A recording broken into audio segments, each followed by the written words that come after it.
Esse podcast faz parte da FIO. Siga @FIO Podcasts e conheça a rede ativista de vozes.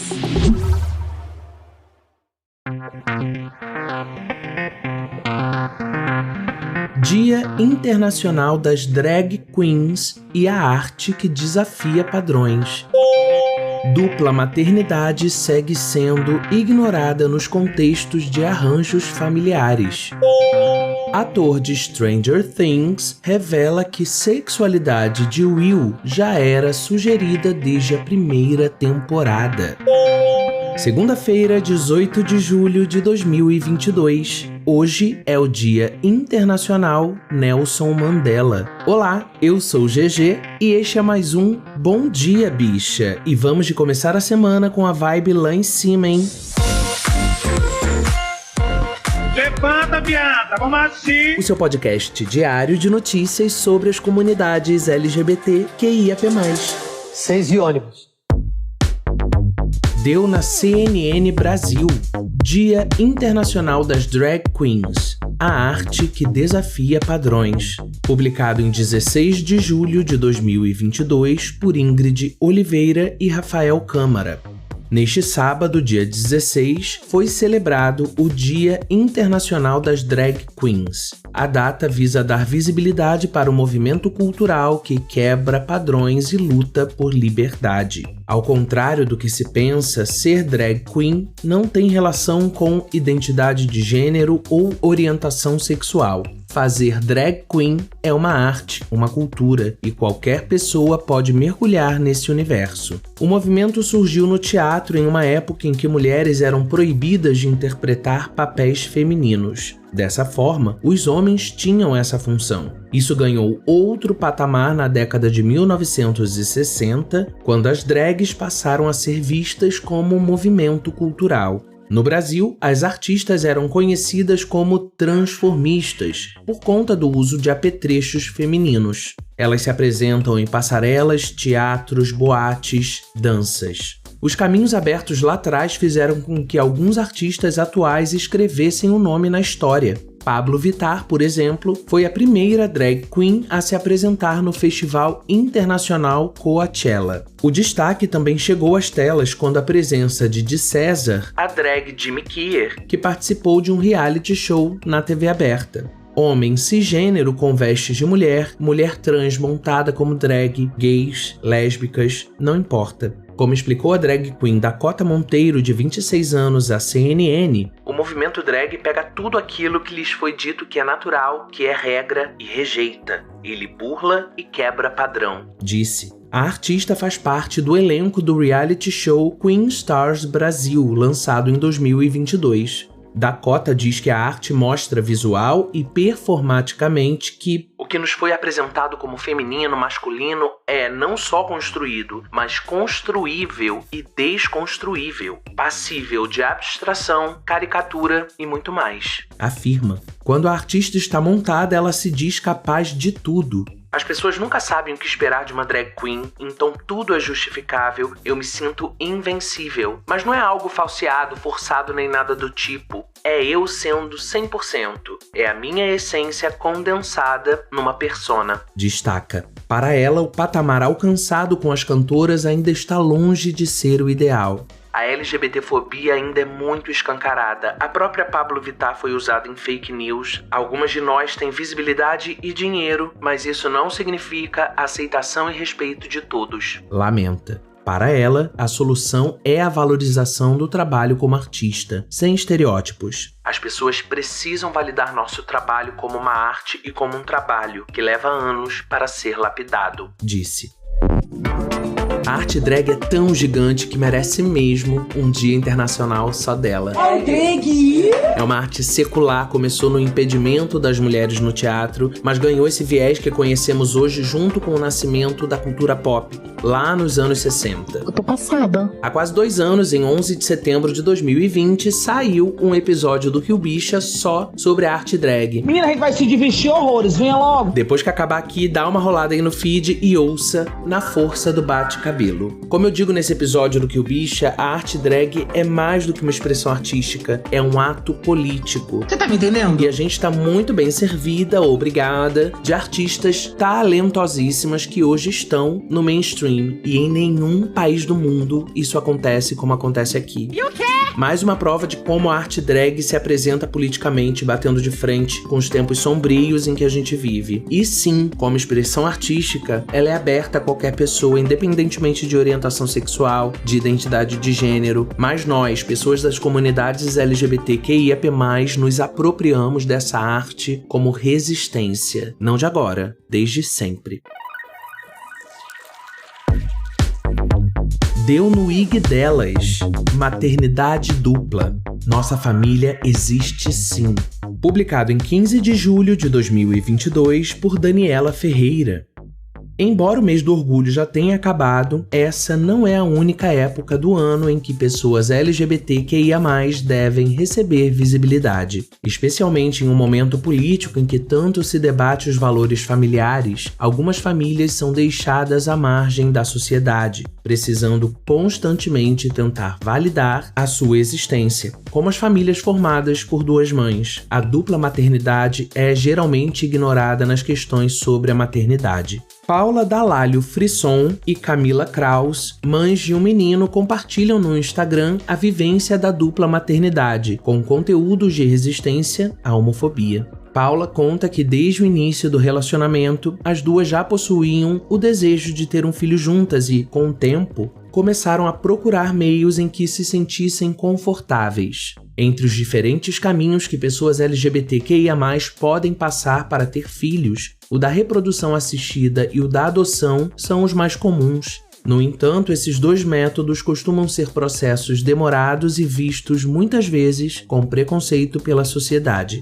Paula recorda-se que durante o processo de reprodução assistida, ela e a esposa precisaram se apoiar muito uma na outra, devido às incertezas e à demora da técnica. Ela admite que essa é uma ocasião difícil em que os casais precisam estar em sintonia. Muitas vezes romantizado, o puerpério, momento pós-nascimento do bebê, é uma ocasião muito delicada para muitos casais que se sentem perdidos e solitários, principalmente as mulheres, que na maioria dos casos carregam sozinhas o dever da maternidade e do cuidado com os filhos. Paula pontua como a união e a parceria com a sua companheira foram importantes para passarem por esses momentos juntas e que não enxerga a maternidade dupla como mais solitária do que a heterossexual, porque embora algumas mulheres lésbicas não tenham o apoio das próprias famílias, muitas vezes as mulheres héteros têm que lidar com toda a criação e cuidado com os filhos sozinhas, sem uma participação ativa de seus companheiros. Paula também afirma que se impõe em situações de preconceito, não dando brechas para comportamentos homofóbicos, e que não vê problemas em responder perguntas quando percebe que é apenas curiosidade, por entender que a sua construção familiar é algo novo para muitas pessoas. Vale muito a leitura da matéria completa, gente, que traz ainda a experiência de duas outras mães, a Natane Teles e a Tamiri Stephanie. Na descrição do episódio, além do link para a matéria, eu vou deixar também os links para os perfis delas no Instagram, para que a gente possa dar aquela moral. Bora! A nós é recorrentemente negado o direito à maternidade, à paternidade, seja na dificuldade dos processos, seja mesmo no estigma social de que divergimos do conceito padrão de família, né? É, gata. E aí, esse chutão na porta que são, por exemplo, casais formados por pessoas trans que vão lá e têm filhos, casais de dupla paternidade, dupla maternidade, mães e pais solos das comunidades LGBTQIAP+. A gente precisa contar essas histórias porque é preciso naturalizar esses arranjos familiares. É sobre a gente existir na plenitude, sabe? Não deixa de seguir e de acompanhar as maternidades dessas mulheres poderosas. Deu no omelete. Stranger Things. O Will é gay e apaixonado por Mike, confirma Noah Schnapp. Publicado em 15 de julho de 2022 por Bia Vacari. Desde o início, os fãs de Stranger Things sempre apontaram uma certa desconfiança sobre a sexualidade de Will Byers, principalmente quando se tratava sobre Mike Wheeler. Na 4ª temporada, isso parece ter ficado cada vez mais claro, mas Noah Schnapp veio a público confirmar a informação de uma vez. A cena do volume 2 da 4ª temporada em que Will, alerta de spoiler, declara-se para o melhor amigo dizendo que é sobre Eleven, emocionou os fãs da série. O modo como o personagem caiu em lágrimas após o diálogo pareceu confirmar as coisas, mas Schnapp confirmou que sempre houve sinais sobre Will desde o início. Obviamente foi sugerido na 1ª temporada, sempre esteve lá, mas você nunca soube. É apenas ele crescendo mais devagar que seus amigos, disse Schnapp à Variety, via Comic Book. Agora está 100% claro que ele é gay e ele ama Mike. Mas antes era um arco lento.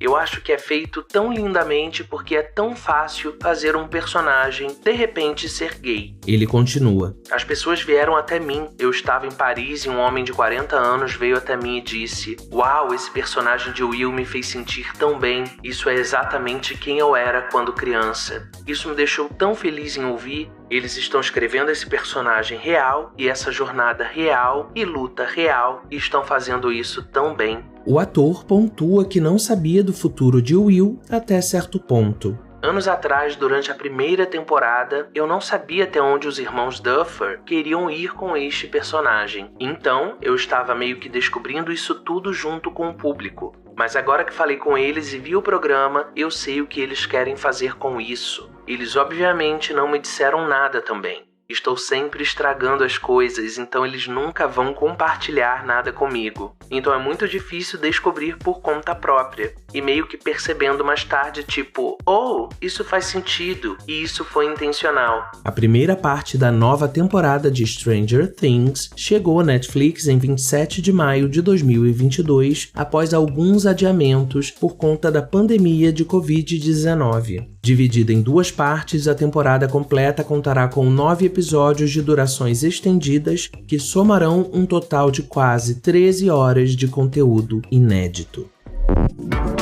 Levantamos a placa de eu já sabia, né? Gata. O tanto de mistério desnecessário e até acusações de queerbaiting aos irmãos Duffer. E Noah diz que está sugerido desde a 1ª temporada. Que merda, hein, gente? Ô Duffer's Brothers, a gente tá precisando aí de uma representatividade, porque foram anos, décadas, séculos escondidos ou relegados à chacota no audiovisual. E na vida, no caso. Se liga, hein? Arrasou na divulgação, Noah. Ou será uma versão animada do meme da Aline Moraes? Acho que a esquerda vai gostar. Consegue distinguir? A conferir. Chegamos ao final de mais um Bom Dia Bicha e hoje é o Dia Internacional Nelson Mandela, data criada pela ONU em 2009, dia do aniversário do nascimento, de Nelson Mandela, e a data faz homenagem à dedicação de Mandela a serviço da humanidade pela resolução de conflitos, pela relação entre as raças, promoção e proteção dos direitos humanos, a reconciliação, igualdade de gêneros e direitos das crianças e outros grupos vulneráveis e ainda pelo desenvolvimento das comunidades pobres ou subdesenvolvidas. Poderosíssima como a espada de um samurai. Enfim, Mandela fez tudo e merece mesmo que sua vida e sua luta sejam exaltadas para que sigam inspirando gerações. A gente ainda tá longe desse ideal, mas existências como a dele nos mostram que sim, é difícil, mas possível construirmos um mundo com mais equidade e justiça social. O que você faz no teu pequeno mundo para isso? Bota a cara no sol, mona! Na descrição do episódio eu vou deixar o link para a resolução da ONU que institui essa data. Eu sou fina, querida! O Bom Dia Bicha tem identidade visual, edição e produção de Rod Gomes, idealização, pesquisa, roteiro e produção de GG, eu mesmo, que também apresento juntamente com Rod Gomes, Zé Henrique Freitas Isa Potter e Bia Carmo. O programa faz parte do feed do Kill Bicha, um podcast queer que integra a Fio Podcasts. Conheça os outros programas da Rede Ativista de Vozes. E não deixe de nos visitar e de nos seguir nas nossas redes sociais. Os links para as redes e para as matérias que você ouviu neste episódio estão na descrição. Segundou, hein? E aí, gatinha? Vamos de começar a semana com energia positiva, acreditando que tudo vai dar certo, porque é o que nos resta, não é mesmo? Acreditar. E se a gente consegue acreditar, já é meio caminho andado para fazer dar certo. Apesar de tudo. Apesar do Brasil. Apesar do Carlinhos Maia, que vazou o próprio pinto para fazer buzz. Que porra é essa? Amanhã tem Rod Gomes trazendo as notícias do dia pra gente. E o quê? Eu tô de volta aqui na segunda que vem, mas sigo passando vergonha no @GG_RealOficial em todas as redes. Lá é diariamente. Fica firme e fica bem, hein? Beijo!